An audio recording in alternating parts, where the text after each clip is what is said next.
In this video, let's learn how to log in to your employee account of Panera. If you are an employee of Panera and you're trying to log into your account, then in this video, let me show you the steps and the websites of logging in. If this video sounds helpful to you, then make sure you keep watching this video until the end, and by the end of this video, you'll be successfully logged in to your account. So the first thing you want to do is open up your web browser and search for Panera employee login. Once you search for this, you can see the website of Panera on the first result. You can just click on this link and it's gonna straight take you to the login section. So this is the login section of Panera.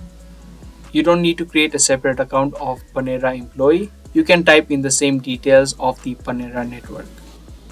So firstly, type in the username of your account. If you don't remember your username, you can click on the forgot username option. And then in the second box, also type in the password. And if you don't remember your password either, you can click on the forgot password link and then follow the steps to successfully recover and create a new password. Once you typed in both of these information, the username and the password, you can click on sign in and you will be easily signed in or logged in to your Panera employee account. I hope you guys found this video helpful. That was a real quick and easy video. If this video did help you out, be sure to let us know by giving this video a thumbs up. And if you are interested in more informative videos just like this, be sure to hit that notification bell. That's gonna be all for today's video. Thanks for watching.